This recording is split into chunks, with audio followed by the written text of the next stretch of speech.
রাধে রাধে বন্ধুরা, আশা করি বালাজির কৃপায় আপনারা সকলেই বেশ ভালো আছেন। আমি আপনাদের বন্ধু আচার্য কৌশিক আপনাদের পরিবার অর্থাৎ অ্যাস্ট্রোদিশা চ্যানেলে উপস্থাপিত আবারও একটি গুরুত্বপূর্ণ প্রতিবেদন নিয়ে আপনাদের সামনে উপস্থিত হয়েছি। আর সেটি হলো দেবগুরু বৃহস্পতির রাশি পরিবর্তন। প্রথমেই তাদের অনেক অনেক স্বাগতম জানাই যারা এই চ্যানেলে একেবারেই প্রথম এসেছেন, এবং তার সাথে সাথে দীর্ঘ সময় ধরে যারা এই পরিবারের সাথে অর্থাৎ আমার সাথে যুক্ত আছেন, প্রত্যেকের জন্য বালাজির কাছে অনেক অনেক প্রার্থনা এবং শুভকামনা জানাই।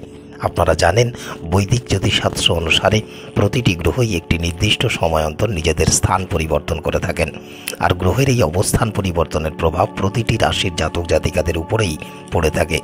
ইতিমধ্যেই 1 মে 2024 বুধবার রাশি পরিবর্তন করেছেন গ্রহদের মধ্যে সবচেয়ে বড় গ্রহ এবং দেবতাদের গুরুদেব দেবগুরু বৃহস্পতি। মেষ রাশি থেকে বৃষ রাশিতে প্রবেশ করেছেন গুরু গ্রহ, আর এক একটি রাশিতে 13 মাস অবস্থান করেন দেবগুরু।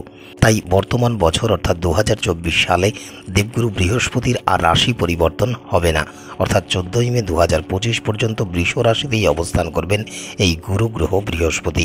এরপর দেবগুরু বৃহস্পতি আবার স্থান বা রাশি পরিবর্তন করবেন 14 মে 2025-এ। বিগত 13 মাস মঙ্গলের রাশি মেষ রাশিতে অবস্থান করছিলেন দেবগুরু। এখন থেকে আগামী 13 মাস বৃষ রাশিতে অবস্থান করবেন দেবগুরু বৃহস্পতি, আর বৃষ রাশির অধিপতি হলেন দৈত্যগুরু শুক্রাচার্য। অর্থাৎ দেবগুরু বৃহস্পতি এবার দৈত্যগুরু শুক্রাচার্যের রাশিতে অবস্থান করবেন আগামী 13 মাস। একদিকে দেবগুরু বৃহস্পতি যেমন জাতক জাতিকার জ্ঞান, সাফল্য ও উন্নতির উপর প্রভাব বিস্তার করে, অন্যদিকে দৈত্যগুরু শুক্রাচার্য মানুষের জীবনে বৈবাহিক সুখ স্বাচ্ছন্দ্য, যৌন সুখ, সন্তান ধারণে জটিলতা বা প্রতিবন্ধকতা দূরীকরণ এবং বিলাসিতাকে প্রভাবিত করে থাকেন।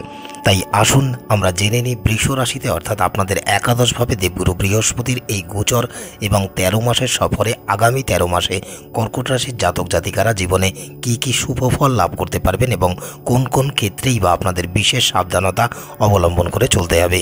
কর্কট রাশির নিরিখে দেবগুরু বৃহস্পতির গোচর বৃষ রাশিতে অর্থাৎ আপনাদের একাদশ হবে, আর একাদশ ঘর হলো জাতক জাতিকার আকস্মিক অর্থলাভ, আয় বা মুনাফা, রিটায়ারমেন্টস বা অবসর, পায়ের নিচের অংশ, সন্তান ইত্যাদিকে প্রতিনিধিত্ব করে থাকে।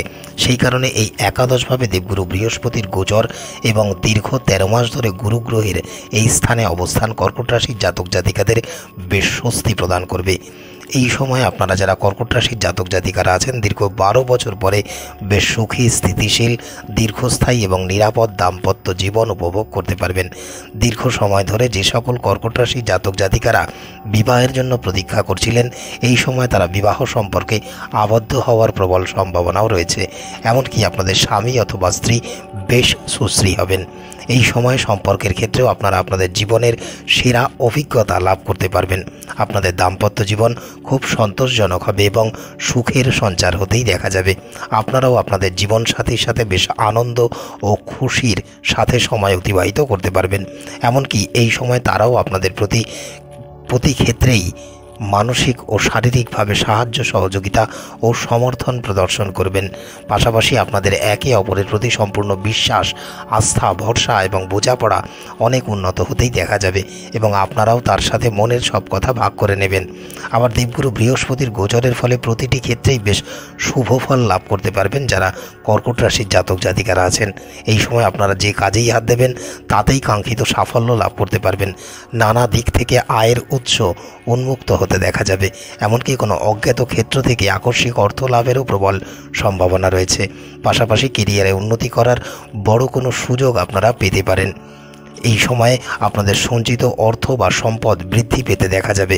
আবার দীর্ঘ সময় ধরে যারা নতুন গাড়ি বা বাড়ি কেনার পরিকল্পনা করছিলেন, এই সময় তাদের সেই পরিকল্পনা বাস্তবায়িত হওয়ারও প্রবল সম্ভাবনা রয়েছে। আবার একাদশ ঘরে দেবগুরু বৃহস্পতি অবস্থানের কারণে আপনারা এই সময় কোনো বড় উদ্যোক্তা, ব্যবসায়ী বা স্টক ব্রোকার এই প্রকার কর্মের সাথে যুক্ত হওয়ার সুযোগ পেতে পারেন। পাশাপাশি দেবগুরু বৃহস্পতির কৃপায় এই সময় আপনাদের সম্পদ, আত্মবিশ্বাস, ইতিবাচকতা এবং সাহস বৃদ্ধি পেতেই দেখা যাবে। তবে যাদের জন্মকুণ্ডলিতে দেবগুরু বৃহস্পতির অবস্থান অশুভ, তাদের ক্ষেত্রে এই একাদশ ঘরে দেবগুরু বৃহস্পতির অবস্থানের কারণে আপনাদের পরিমিত খাওয়ার যে অভ্যাস সেটি নষ্ট হয়ে পড়তে পারে। আপনারা অধিক ভোজন পিপাসু হয়ে পড়তে পারেন এবং এই কারণে মোটা হয়ে যেতে পারেন বা স্থূলতার শিকার হতে পারেন। এমনকি অতিরিক্ত মদ্যপানের প্রতিও লিপ্ত বা আসক্ত হয়ে পড়তে পারেন। পাশাপাশি সর্বদা অযৌক্তিক কার্যকলাপের মাধ্যমেও অর্থ অপচয় করে ফেলতে পারেন। যাদের জন্মকুণ্ডলিতে দেবগুরু বৃহস্পতি পীড়িত বা নিচস্থ, এই সময় তারা যে কোনো প্রকার নেশায় আসক্ত হয়ে পড়তে পারেন। আবার এই একাদশভাবে দেবগুরু বৃহস্পতির অবস্থান ও তার প্রভাবে আপনারা বন্ধুদের সাথে অত্যন্ত সক্রিয় হয়ে পড়তে পারেন এবং আপনাদের অনেক ব্যয় হয়ে যেতে পারে।